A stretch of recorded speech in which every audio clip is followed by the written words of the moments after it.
Phenomenal morning, phenomenal morning. I am your host, Sean Rais, and I have accompanying me Junior Frederick. And this is your Breakfast with the Brand. Junior, how you doing, brother? Phenomenal morning. Yes, sir. Phenomenal morning. Feeling amazing this morning. How about yourself? Oh man, it's really good. It's really good. I've got a juvenile. So this morning we are on Clubhouse as well. Oh yeah. We are on what is it, 6, 7?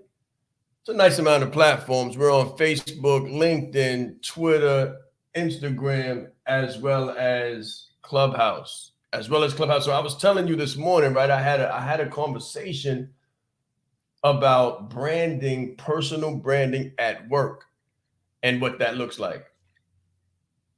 Personal branding at work and what that looks like. This conversation took place in LinkedIn. LinkedIn. It was something else. It was really a good conversation. We talked about personal branding and how to brand yourself for your job, how to make more money, on your job, and how the entrepreneurial aspect of branding translates into entrepreneurialism or being an entrepreneur as well. So go Right. ahead, talk to me about it. What are your thoughts on that? Yeah, I have a lot of thoughts on that, Sean, but I just want to say good morning to everybody listening. I see Portia on YouTube. So Portia, phenomenal morning to you. Phenomenal morning. All right. Everybody in Clubhouse, shout out to Clubhouse and Instagram. Yeah, Sean. So my personal opinion on personal branding at work is like we always say, everybody already has a brand.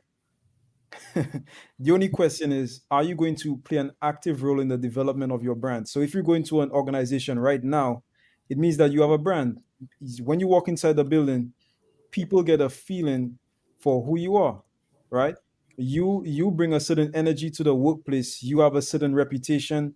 You have a brand reputation on your job. That's right. You have a brand reputation on your job. You bring energy to the job. You bring certain elements. There are things that are only you. I'm sure when you did your job in corporate, there were certain things like you said before. They used to call you church. That's right. Now, were you trying to build a personal brand then, like consciously trying? Who knows? I mean, you're the king of branding. Maybe you will, but for most people who may not be consciously trying, I believe that they're doing it anyway, Sean. So the question is not whether or not you have a personal brand. The question is, are you going to play an active role in the development of your brand? There we go. There we go. It was a really good conversation. Shout out to Samantha Vance on LinkedIn. Good morning. Good morning. So yes, you have a personal brand. As a matter of fact, if you check your bank account, you'll see the effects of it. If you look at your title within the organization, you'll see the effects of it.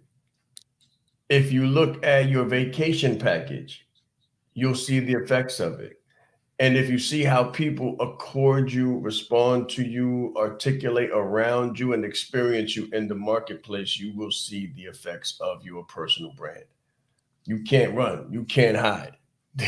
Wherever you go, there you are, and you take yourself with you from job to job to job. So if the jobs aren't working out, it's not the jobs that aren't working out, it's the personal brand.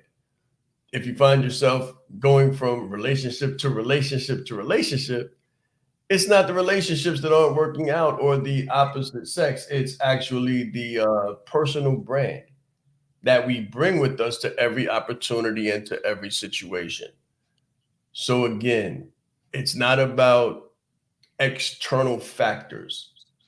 Your personal brand is determined by internal factors, decisions that you make, and disciplines that you take. Yes, it is. Yes, it is. But when we get this question, Sean, how to build a personal brand at work? I think most people are asking that question from the perspective of a business. So how do I build a business at work? I believe that's what they mean, right? But before we get into that, I believe we may actually be due for a short break. And when we come back, we'll talk a little bit about that. Yep. So we're going to take a break right now, and we'll be right back, guys.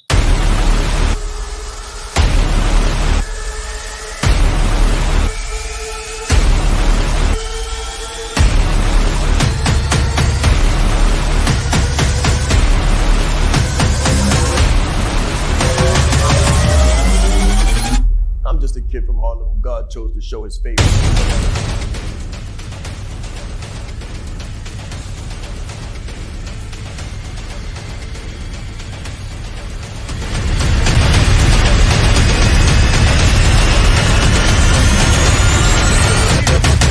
Themselves while improving the lives of others. It's very important that you know yourself to the highest degree possible, because it's through knowing ourselves that we're able to know other people. You are the most important person in the room, and the better that you know yourself, the better that you're able to communicate to others. So you're not only playing the game knowing who you are, but you're also playing the game knowing who everyone else is, so that you're not playing blind. He's extremely engaging with people. He has a fantastic smile, and he's just very high energy person. This is called leadership development. So we have to be independently knowledgeable and considerate to know who we are, so we can more effectively know who other people are. As the leader, it's your responsibility to allocate resources in the right places. If you don't know how to communicate effectively, you're losing the battle. I said Sean Ra'is. I'm proud. That's Sean Ra'is. Leadership is not the brand they made for us. Listen, he brought fire, heat. He didn't hold back. 20 years down the line, what I could sell, why not serve first? Service over salary. Branding like a leader closes the gap for people who want branding. Speaking like a leader closes the gap for people who are nervous about speaking. If Steve Jobs would have speculated, we wouldn't have Apple. He changed lives. He helped people open up their business and start their business. We are the brand. Some people say, Sean, should I quit my job? Mentally, yes. As a speaker too, to be able to learn from him and watch him and you know, game respects game. And I want to have that much game someday. The right client, pay $500,000 for what you do. You have to be bold in your beliefs. He has been an amazing asset to this event and a pleasure to work with.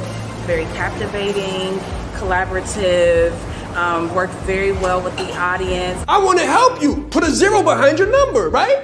The session was great. How he is online, virtually, he is even more phenomenal in person. Be the face of change that you want to see. Stop asking questions and start giving demands. The entire team has just been absolutely incredible. They are a joy to work with. They go above and beyond. Give yourself a round of applause. Yes, yes, yes. All right. So we are back, and like I was saying, Junior, I was just telling Coach B on IG. Shout out to Coach B, the CEO, and Kimberly Fallis on IG. I was just telling them about the conversation that I had on LinkedIn and this morning at 5 a.m. and how personal branding is pertinent for moving up in the job place, not just out. So it's not just as an entrepreneur, but also as an entrepreneur. You can absolutely grow a phenomenal brand. Definitely. And it's so funny because I heard somebody say once, well, why would somebody actually want to build an entrepreneurial business? And I want to get your perspective on that. Why not why not just become an entrepreneur? Why bother building why becoming an entrepreneur? I mean, if you're going to build a business, isn't it just better to just do your own thing? And I'm sure that's what most people are wondering. So, what would you say, Sean, to that question? Well, it's a beautiful thing, beautiful question. You want to, well, so entrepreneur, where does the word come from? Entrepreneur means being an entrepreneur inside of an organization, just so that everybody's aware of what the term means. Entrepreneur means being an entrepreneur inside of the organization. I've always been an entrepreneur. When I was inside of an organization, I was an entrepreneur. I was entrepreneurial inside of the organization, so I was an entrepreneur. So let me tell you some of the benefits. Number one, I had freedom. I had freedom when I was clocked in. Now, when I left the organization, I moved into a consultancy role. So I want to distinguish between the two. I moved into a consultancy role and I came and left as I chose to get the job done. However, before I did that, Latricia, good morning. Before I did that, I was actually, assigned a seat, assigned a cubicle, assigned an office inside of an organization. However, because my brand reputation preceded me, because I had a personal brand that denoted responsibility, efficiency, dedication, discipline, I wasn't watched. I wasn't hovered over, nor was I passed over when it came time to promote people. I honestly, it was amazing, Junior, for me. I climbed up about 5 different pay grades inside of the organizational space within 7 years. Within 7 years, I had 5 salary jumps because of the way that I built my personal brand. And nobody looked for me because of the way that I built my personal brand. So I could literally be over there having conversations with people about the next event we're going to, or whatever the next AI was coming. I could have conversations before lunch because I had freedom.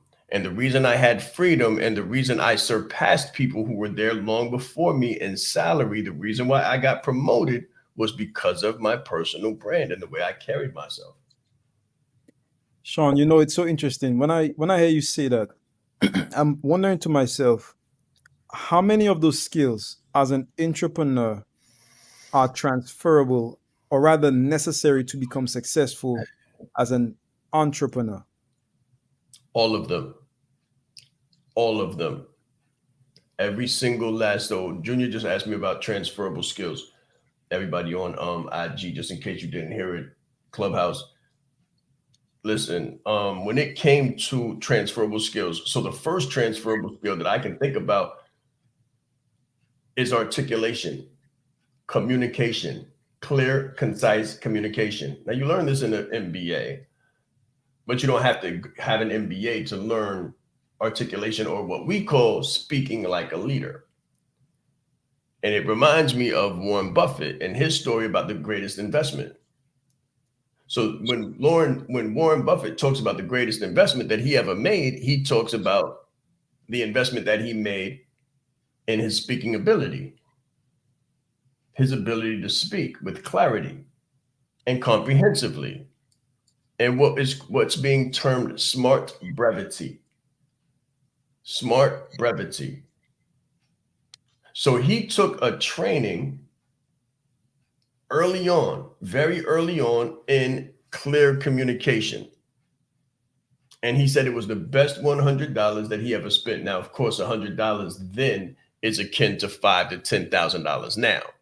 So he spent $100 then before he entered the market, and he said it was his very best investment, and it has paid off more than any investment that he's ever made.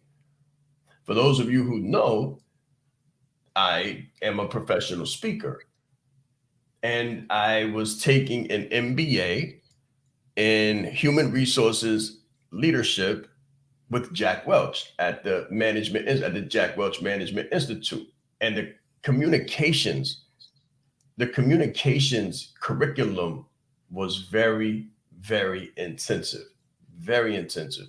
But then after that, I took a course with Eric Thomas, the #1 motivational speaker in the world. And the program was called Game Changers. And I guarantee you that it was an absolute game changer for me. Communication was probably and is probably the most important skill that I learned. After that, there's a lot more entrepreneurial skills or organizational professionalism skills that when you begin to build your business, like networking, relationship building, rapport building, body language, posture, changing your attire to match your desire, which we taught in Branded Like a Leader, presentation, professional presence, executive presence. There's so many different skills that are absolutely transferable, and it will watch this. So the money that you make on the inside will be indicative of the money that you can make on the outside.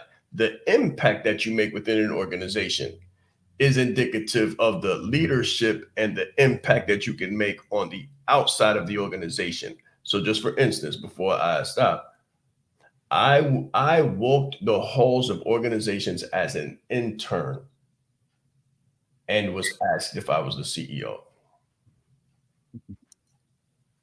Wow, that's amazing. And I think it's a common theme that we see amongst all leaders.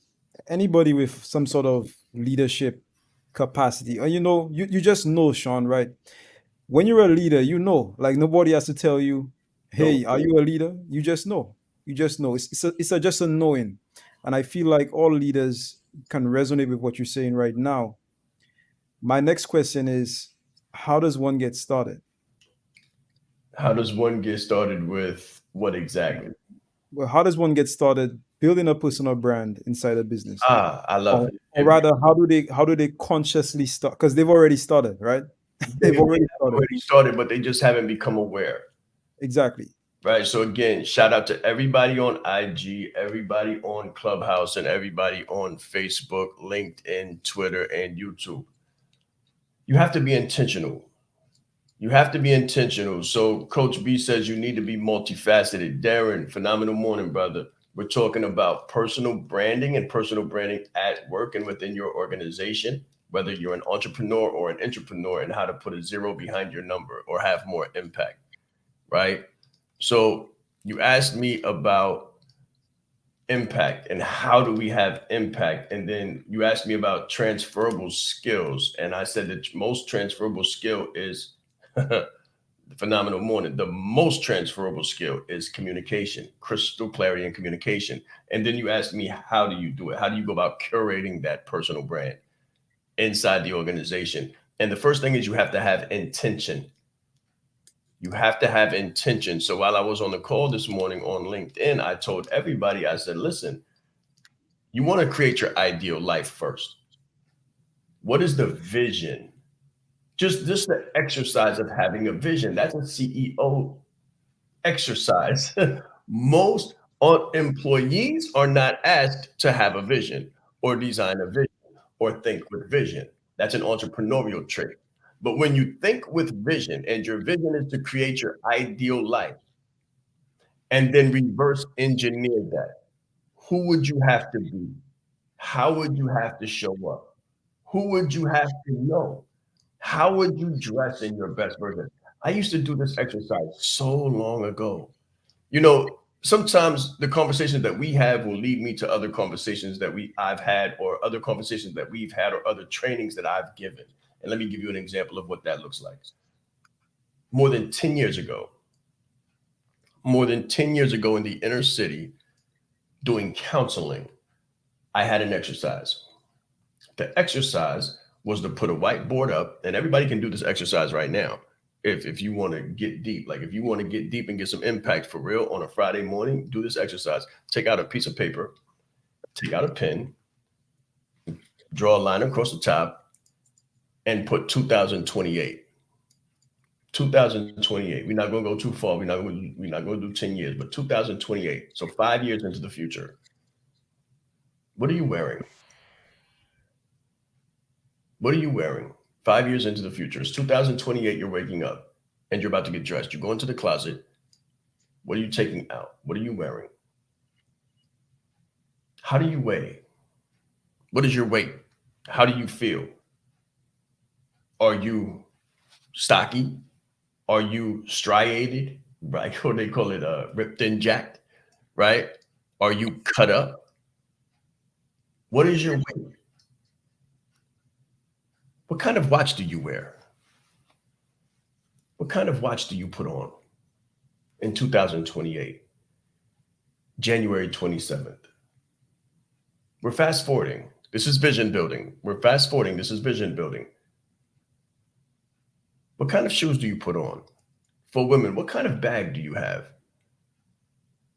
What kind of bag do you have? What kind of shoes do you put on? What does your house look like? Are you in the same home in 5 years? You might be, but you might not be.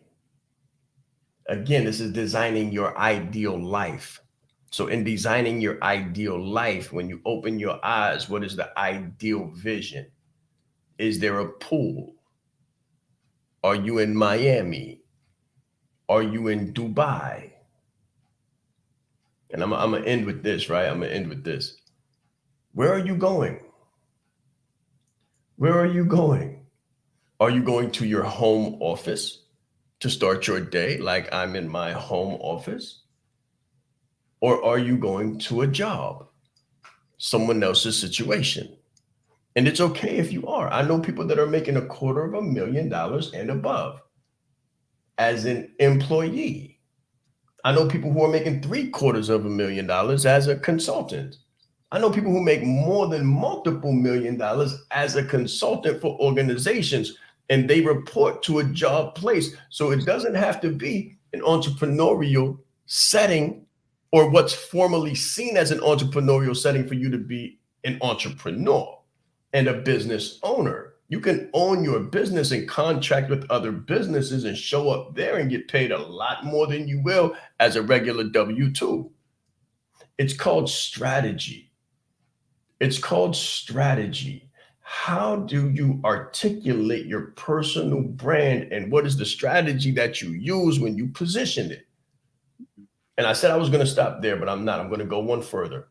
Jenny, you're very welcome. I'm going to go one further on this. What kind of keys do you pick up? I like that. Yeah, what kind of keys do you pick up?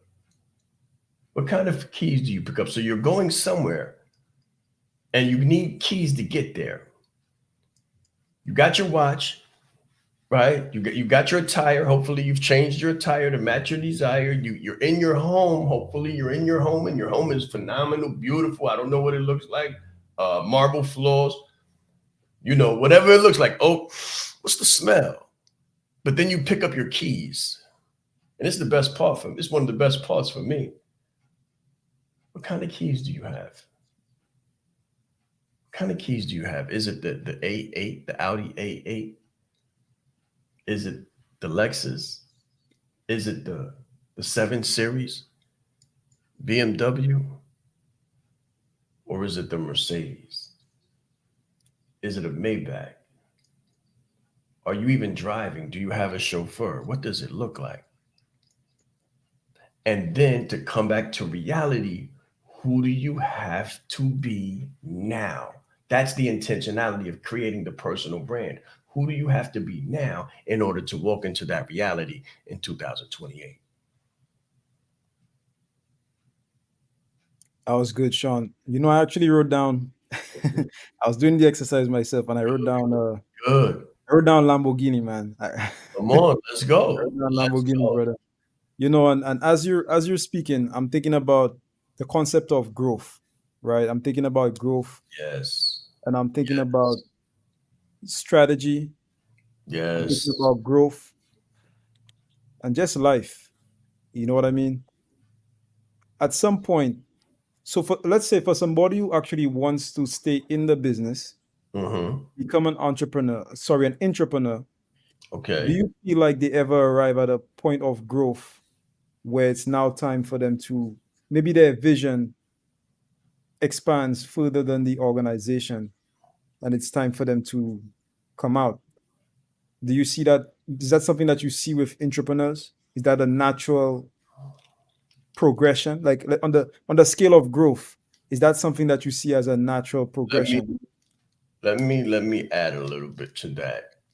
It's dependent upon your internal motivation, and it's dependent upon the organization's willingness to compensate for your growth. Two different things. So intrinsic motivation is the inside desire, the ability to be motivated without external stimulation. So sometimes we need external stimulation. Fortune, welcome. Sometimes we need external factors and motivators. We're not motivated on the inside. It takes something else. So for some people, an organization is not big enough to contain you, and you have to get out of it. That's just because of your own personal preference. And then sometimes there's organizations that are not willing to compensate for your growth and for your education and expertise. So I've known people that have gone from a bachelor's to a doctorate, or at least a bachelor's to a master's degree. And when they got the master's degree, their pay rate didn't change, nor did their position. So the organization wasn't able to say, okay, Juvenari on Clubhouse, you've got your master's degree now. We're going to elevate you. We're going to put you as the head of head of the department. They don't do that. Kimberly says her favorite car is the 8 too. Kimberly, is that the A8 or the S8? So the Audi is the A8 and the Mercedes is the S8. Put it in the chat which one is the favorite one. So honestly, Junior, it's dependent. It's dependent upon the individual desires and the organization's desires and requirements as well. If they're able to compensate you and grow, and sometimes what they'll do. So for our one of our clients, she says the A8, let's go, the Audi 8, let's go. So one of our clients, Jalita Robinson, she actually went through Branded Like a Leader and renegotiated her salary to the tune of $250,000, multiple six figures within the organization. She did this in less than 45 days inside of Branded Like a Leader. She actually did it in less than 30. It was unbelievable. One of the biggest success stories that we have with personal branding inside of an organization. But in this case, the reason why she's still an entrepreneur is because the organization was smart enough to see her value and give her what she wanted. That's the key. You have to have an organization that's organic, that's willing to grow with you, that appreciates you, and that responds with respect to your requirements. So that's what happened. She came back. She said, listen, I don't think this is, I've enjoyed my time here, but I think I've outgrown this position and specifically outgrown this salary. And the organization, the people that were working with her, they recognized her value and said, honestly, like it would be better to retain her than to lose her and then have to recruit, screen, interview, hire, and then train someone else. All of the money that they'd have to put into that, they could save money by meeting her requirements. So it's how you present yourself to the organization in order to grow within it. But is it possible? Yes. And do you always have to leave it? No. That was a great answer, Sean. That was a great answer. So a lot of professionals, when I speak with them, they always tell me, well, I'm afraid to build my personal brand. I'm afraid that if I put out something on LinkedIn, for example, or Facebook or IG, and the boss sees it, or this person sees it, or that, or somebody in the organization that they work with, if they see it, it's gonna be a problem because the CEO is gonna feel like, maybe she's on her way out. You know what I mean? So that's a possibility. It's a that's real like, possibility. yeah, I would say that's like the number one thing that I get. And maybe if anybody's looking on IG, you can ask them. But that's the number one question I get: how do I navigate that space? Because I want to build a brand, I want to put myself out there, but it's like, man, if I put myself out there, if I even post something, because they're connected on LinkedIn, they're connected on LinkedIn, they're connected on IG, they're connected on Facebook. So it's like a trap. It's like, hey, if I try to post anything that might give the impression of me doing any kind of business that's not the organization's business, then that's going to be a problem. So, Sean, I think we might actually be due for a break. Yes. Let's answer that question when we come back. Yeah, when we come back, I'm going to have the answer to that question: how to do a soft launch for your brand strategically that will not offend your employer. Let's grow.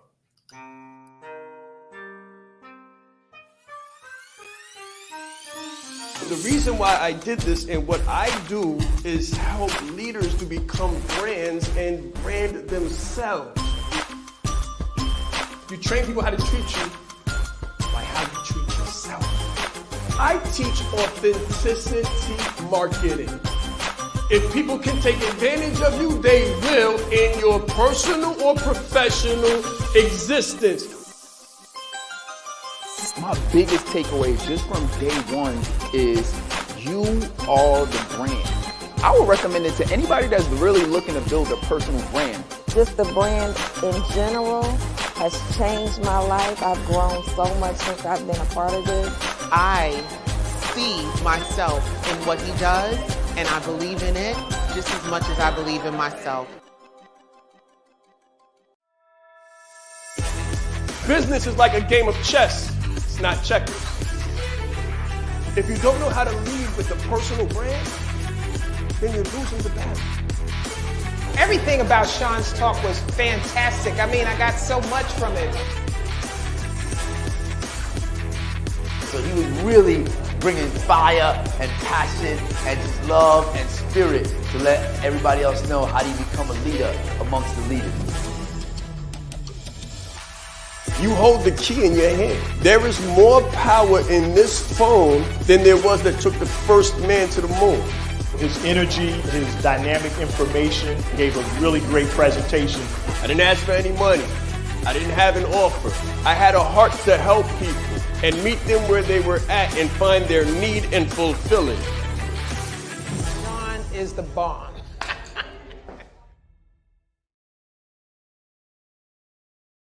All right. All right. Yes, sir. So the question was, how do you do a soft launch? So that's what I would call it, a soft launch. And it's measurements, and it's slow, it's incremental, right? So you know how I say exponential instead of incremental. That's external. That's in the entrepreneurial space. You want to grow exponentially and collapse decades into days and make your yearly income monthly, your monthly income weekly, and your weekly income daily as fast as possible. You want to collapse time. Well, inside the organization as an entrepreneur, you want to expand time. You don't want to collapse it. You want to move incrementally. You want to test the grounds. Hold on, Sean. Yeah. What you're saying. So what you're saying is you want to expand time. You want to take more time. Yes, sir. Basically, you want to take your time. Yes, sir. Basically what you're saying. Yes, sir. Because you don't know what the response is going to be yet. In Indian, the cowboys learned this from the Indians, and the military learned this from the Indians too. They would wet the tongue, they would wet the finger and put it in the air to see which way the wind was blowing. So this is how you want to launch your brand inside of an organization. You want to wet your finger and put it in the air and see which way the wind is blowing. So how do you do that? Write an ebook. Write an ebook and take it to your supervisor and see what they think. Coach V says through subcontracts. That is a way to do it. Subcontract within the organization. I would say speak a little bit more to that. Coach V, explain that, because there's subcontracting out, there's some subcontracting in, there's hiring yourself out as a subcontractor to other organizations. But sometimes when you work for one organization, that might not be smiled upon. It might actually not be legal based on whatever contracts you've signed with the organization. So add a little bit more to that. What I'm going to say is write an ebook real quick and take it to your supervisor and see if they smile upon it or frown upon it. They might smile upon it, but internally frown upon it. And you can feel the energy. You can feel the energy in the room, right? That's one way. Another way is to do a small post. Now, if you want to add the strategy to it, now watch this. If you want to add the strategy to it, so I was speaking to a young lady yesterday who has 30 years in IT. 30 years in IT. We're going to help her move from the IT space to the REI space. But watch this. If in her 15th year in IT, she wanted to become an entrepreneur and didn't know how the organization was going to look at it, or wanted to become an entrepreneur and didn't know how the organization was going to look at it, I would tell her to very softly, with soft colors, seriously, very, very soft colors, and not, not red, very soft colors, very soft language. Position herself as a mentor to entry-level IT professionals, helping them to learn what she does for the organization that she's in. Because in that scenario, as long as it hasn't been written about or written against within the contracts and the bylaws and the hiring onboarding package, if that's not a restriction, then it's not frowned upon. However, you want to do it softly and you don't want to do it too fast, because you want to provide for the opportunity to get feedback slowly, so you can get the feedback and you can make a decision based on the feedback to move forward or to pull back, and then make other arrangements. So if you begin to launch and you see negative repercussions or negative energy, then you can begin to say, okay, this is not the organization that's going to allow me to grow my brand. They don't appreciate entrepreneurship. They don't appreciate independence and intelligence. They're not looking to promote me or allow me to promote myself. And at that point, you can begin to look for a different situation. It's one objective. You can look for a different situation, start to send your resume out, look at other organizations, or you can begin to look inside the organization for other departments and other supervisors who might be very appreciative. They might have an appreciative view upon your intelligence and your independence and your ability and desire to grow, as opposed to depreciative and threatening. I love what Coach B just said. She said, make sure there's a non-compete clause. And yes, you want to make sure there's a non-compete clause. So you never want to compete with the organization. It's real interesting. 50 Cent has a book called Hustle Harder, Hustle Smarter. Hustle harder, hustle smarter.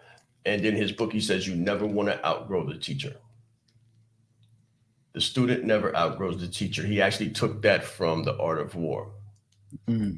You never want to outgrow the teacher. So within the organization, to Coach B's point, you never want to supplant the services that the provider and the organization, the parental organization, provides. So for instance, we do branding and leadership development. We have employees. They've learned branding and leadership development here. For them to set themselves up as a competitor or another provider of branding and leadership development would be a violation. It would be in violation. It wouldn't be the best move. So think about that. Don't try to provide the exact same services that you've learned somewhere else while you're still there, because not only is it not good ethics, it's also disrespectful. So they will definitely be frowned upon. And if there's any way for them to litigate, they will. I want you to understand this when you begin to build your personal brand. We live in a litigious society. We live in a very litigious society. And what that means is that people sue like the breeze, like the wind blows. Mm-hmm. So you want to be smart. You want to be smart. Coach B also says to create a collaboration. I like that. I do want to say, if it's possible, that's a huge aspiration, a noble aspiration. But what I have experienced is that organizations are not so fast, big organizations. So smaller organizations, there's a lot more negotiating power. In smaller organization, there's a lot more negotiating Right. power, and there's a lot more opportunity for collaborations. But in bigger, huge, monolithic organizations, one thing they do is they're bureaucratic, so they move very slow. They punish fast and pivot slow. They innovate slowly. So if you, and I've done this before, I've done this within organizations. I remember coming, it was required, it was requested of me to present a year-long personal development program as an contractor. I was already a contractor, and it was asked of me to provide a proposal for a 12-month personal and professional development program, coaching, some consulting for higher level professionals. So I did that. It took me about 4 weeks. So it took me about 4 weeks and probably 4 times 3, about 12 hours to put together all together. Like all of it all together, it took me about, I say 4 weeks, 3 to 4 weeks, and 10 to 12 hours. Let's say between 10 and 15, roughly. Yeah. I presented the paperwork. The paperwork was received, approved. It was approved, and they loved it. Great idea, Sean. Phenomenal work. Let us get to work on this. It was government. And 5 months later, it was still waiting for funding. Now, of course, it was multiple six-figure funding, but nonetheless, it was funding on something that had already been approved. Something that had already been approved, bypassed all the I's, everybody signed off on it. But for the funding to take place, it took up until 5 months until I just said, you know what, I've got other things going on, and I left the opportunity. So you want to be smart, but you want to be realistic at the same time. Sean, I have a question about that. Coach B says, politics, respect, and know your lane. That's right. Know your lane. Another way to say that nicely, in a different way, is don't play yourself. Don't play yourself. Go ahead, Junior. What's the question? Yeah, my question is, given the current economic situation, given the great resignation, given everything that's going on with the push for entrepreneurship, That's right. like, do you feel like organizations may soften on their stance when it comes to collaboration? Because to me, if you have talent, why, given that people don't really want to go to a job anymore, why would you allow your talent to leave as opposed to just making money together? Like, do you think the organizations may soften their stance a little bit on that? It extremely is based on the organization, the CEO, and the supervisor. So sometimes the CEO won't be aware of what the supervisors do, because the CEO can have a soft stance and the supervisors can have a hard stance. They're not always in alignment, right? Very important to understand. They are not always in alignment. And how do you say? The CEO can have a hard stance and the supervisors have a soft stance, right? However, again, it's largely independent of the politics of the organization. What Coach B said about the politics, decision-making policies. Some organizations will say, we're in the great resignation. People are leaving. This is a new innovative market.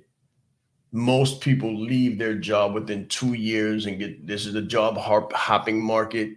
Millennials don't have patience, right? So we're going from opportunity to opportunity to opportunity, and they'll say, okay, we want you to stay. So in order to keep you, we'll do whatever you want.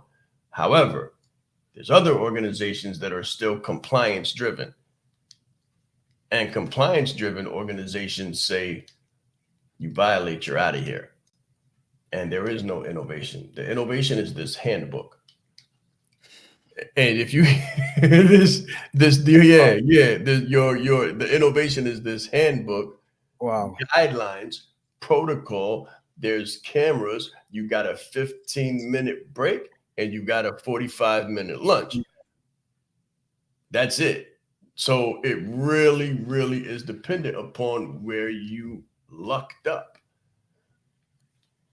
Yeah, I can't see becoming an entrepreneur in something like that. Oh I yeah, can't see becoming an entrepreneur in something like that, man. Like it's that. hard. But let me say this: I've been in both. I have been in both situations. I've been in both situations, and I have been entrepreneurial in both situations, which is very important. I've been entrepreneurial when it was frowned upon, just because I knew where I was going and what I was going to do. I just had to take the appropriate measures in order to do that. Sean, how did you navigate the first scenario? Because I mean, there may be people listening to this right now that's on their way to work, and they're working in this sort of environment where you have 15-minute break, 45-minute lunch, and you have a big hand. I can just imagine the hand. Hold on, let me explain something to you, Junior, because I know you're not in America, brother. That's the norm. Really? Yeah, that's the norm. That's interesting. So the outlier organizations are Google, Netflix, Apple, where you can dress as you choose, and you got masseuses coming through every 3 days. You get a little massage while you're sitting at your table. You got meditation rooms and all that good stuff. Like that's the exception to the rule. The rule is you usually have a hour lunch and a 15-minute break. And that's it. And it's not performance pay. It's presence pay. So your presence at your desk is more important than your performance. Yes, sir. Wow. Yes, sir. I just want to make sure everybody's aware. You know, Luxury VIP Mastermind, I think coordinator just joined. Welcome. We're going to talk about that name too. Get that personal brand going. We're going to talk about that name. But yes, so Junior, to your point, we live in a largely, a very largely compliance era still. And fraternizing, selling, soliciting, they call it soliciting on the job, is frowned upon. So you have to be very strategic about what you do and how you do it. Let's go to a break before we continue. We're going to do one more segment and then we'll be gone. So guys, put it in the chat, drop it in Clubhouse, drop it on IG, Facebook, LinkedIn, Twitter, YouTube. What have you learned about the personal brand and how you can build your personal brand within the organization and what that looks like? We'll be right back. You know, there's nothing that you cannot overcome in this world except that which you refuse to fight. When I say brand, and authenticity and being the brand, you gotta know your story. You gotta know your story. You gotta own your story, and you gotta be the champion of your story. It's very important that we control our narrative. It's very important that we don't allow anyone else to control our narrative, because when they control our narrative, they control our freedom. They control our freedom and our future. I don't just want it for me, I want it for everybody. It can happen, and it can happen for you, especially when you get branded like a leader. I said Sean Ride East. I'm proud. That's Sean Ride East. Leadership is not the brand they made for us. Listen, he brought fire, heat. He didn't hold back. 20 years down the line, what I could sell, why not serve first? Service over salary. Branding like a leader closes the gap for people who want branding. Speaking like a leader closes the gap for people who are nervous about speaking. If Steve Jobs would have speculated, we wouldn't have Apple. He changed lives. He helped people open up their business and start their business. We are the brand. Some people say, Sean, should I quit my job? Mentally, yes. As a speaker too, to be able to learn from him and watch him and you know, game respects game. And I want to have that much game someday. The right client, pay $500,000 for what you do. You have to be bold in your beliefs. He has been an amazing asset to this event and a pleasure to work with. Very captivating, collaborative, worked very well with the audience. I want to help you. Put a 0 behind your number, right? The session was great. How he is online, virtually, he is even more phenomenal in person. Be the face of change that you want to see. Stop asking questions and start giving demands. The entire team has just been absolutely incredible. They are a joy to work with. They go above and beyond. Give yourself a round of applause. So for me, it was pretty much learning a little bit more about how to communicate, how I can build my personal branding and my personal development. With me, I do a lot of nonprofit work. I also work at Salesforce. So just trying to find better ways that I can network, that I can make sure when I walk into a room that my presence is felt. I felt as if he had a lot of takeaways, especially how he dissected the chessboard and like the king, the queen, the rook, the knight. So I really quite like that personally. I love chess too. Life is chess, the world is chess, it's not checkers. So that's what I really liked about that.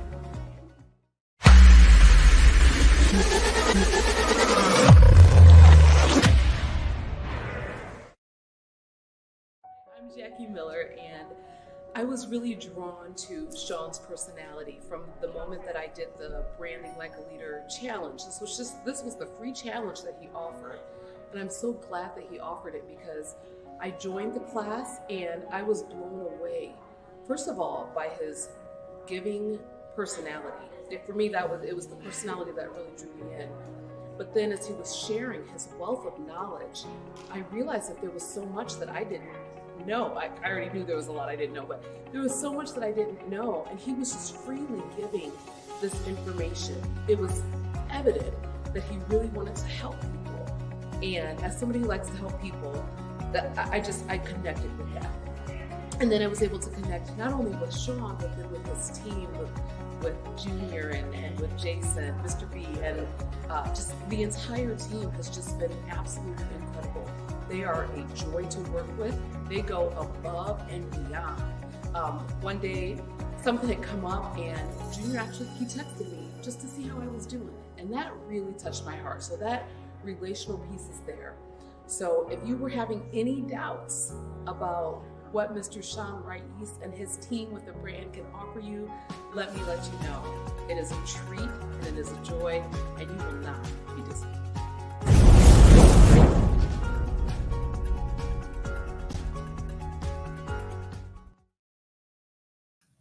All right, guys, we're back.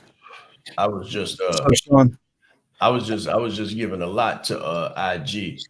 I don't know if you're watching this on Facebook, LinkedIn, YouTube, or Twitter. You might want to watch the replay on IG. I was just giving it to him. But go ahead. What's the question? I don't think we had a question. I think we were just sort of talking. We're sort of talking about the subject, the whole personal branding and how the organizations, they don't want to really change their stance and everything when it comes to growth. So I guess in some areas or in some organizations, I guess they have a growth approach and some don't. Some don't. And I guess based on what you're telling me, it seems like most of them just don't. Which I can understand why people want to actually build their own thing. I mean, definitely. You know what's so funny, Sean? When I studied the Great Resignation, one of the main reasons why people were leaving organizations wasn't because of money. It wasn't because they wanted more money. It was because they wanted to do more meaningful work. Very good. They wanted to do more meaningful work. So they wanted to do something with their life that actually mattered, because at that time, let's just say life appeared to be very volatile, so to speak, right? So people wanted to do something where they could earn an income, but as we always say, they could also have some kind of impact on society. And it was a search for meaning, a search for purpose, a search for something bigger than themselves. So that's why everybody that we talk to, they're looking to impact some segment of the population in some way, with something positive. Very important. Very important. Kimberly said that was loaded. Kimberly said, whew, that was loaded, but I was giving them while we were on the commercial. So yeah, guys, if you're on Facebook, LinkedIn, Twitter, Clubhouse heard it. If you were on Facebook, LinkedIn, Twitter, or YouTube, you might want to check out the replay on IG or Clubhouse. What was that question again, Junior? Give me that one more time. Well, I was basically asking your opinion. Okay. Right? Your opinion on personal branding as far as it relates to meaningful work. Oh, because I was making the correlation. People were leaving their jobs because they wanted to do something that is more meaningful, not necessarily more money. So, for example, I speak with travel nurses, and we know that during that specific time, travel nurses were making a lot of money. There was a boom in that particular market. yes, there But was. when I spoke to travel nurses, they told me, well, you know what? They don't really want to travel because they miss their family. They want to spend time with their kids. They want to do this. They want to do that. But at the same time, the organizations, like you say, they were not making the adjustments. They were not providing them with more, not just money, Sean, but with like actual support. So the nurses felt like they were taking, like everybody was being taken care of, except guess who? For them. Except the people taking care of the people. I And that's why a lot of them left. The understand. I understand completely. And meaningful work is purpose, right? But that's the reason for assessments. That's the reason for interviews. That's the reason for proper kind of screening guidelines before you hire. You know, I can remember one of my mentors told me a bad hire will cost you $1 million as a CEO. And I can attest to it. Can I? A bad hire will cost you a couple of $1 million. But watch this. A bad job will cost you years off your life. You have to understand that as an employee, as an individual, you are a CEO. You're the CEO of your life. And you make decisions. So when the CEO or when the job is interviewing you, there should be another interview taking place. And that should be you interviewing the job to find out whether or not it's a good fit, not just for one of you, but a good fit for both of you. And if it's not a good fit for you, no matter how much you need money, try to see if there's anything else you can do than to take a job that's not a good fit, because what's going to happen is they're going to pay you money, but you're going to lose years off your life. You're going to lose hours off your sleep. You're going to lose peace of mind and purpose and value and mission and vision and congruence and comfortability in your skin. And it's your fault because you're the CEO of your life. So when you make a bad judgment call like that and a bad decision, beware of the consequences. Sometimes all money isn't green. So I get that 1000% when it comes to wanting and needing a meaningful occupation to give yourself purpose. There's nothing worse than waking up in the morning and dreading where you're about to go, or hating the people that you're about to do it with, or being sick at the sight of the place where you have to walk into every single day. That's not your personal brand. That's somebody else's brand. Everybody else happy and you're miserable. The first thing of the first rule, and we're going to end on this, the first rule of respecting your own personal brand is being genuine, having clarity of what you want, and making decisions and taking actions that are in alignment with it. I agree. I agree, Sean. Yep. All right, guys. Well, if we have no further questions, guys, thank you so much. This has been Breakfast with the Brand. Thank We'll you. catch you tomorrow at 7 a.m. EST. Oh, no. Have a phenomenal day. Tomorrow's Saturday. Oh, it is? Okay, Yeah, yes. So Saturday. tomorrow actually on at 8. And 8 I'll be speaking with the Bush Khalifa of event planning, Miss Olivia Russell. Yes. One more time. Yes. I'm going to make All sure right, I tune into that because I'll probably be traveling. Kimberly Fallis, we're going to close with this. Kimberly Fallis says, part of my brand, I address my followers as self-leaders and CEOs. We are the CEOs of our lives, and you are so on point. Thank you so much, Kimberly. Greatly appreciate that, guys. If you have enjoyed this on Clubhouse, IG, LinkedIn, YouTube, Twitter, and Facebook, drop some comments on this. If this helps you, drop some comments. We'll be back Monday morning, 7 a.m. So Sunday is a relief. Don't worry about Sunday. Tomorrow is 8 a.m. And we'll see you again on Monday at 7 a.m. Eastern Standard with more Breakfast with the Brand. Thank you very much. Let's grow. Let's go.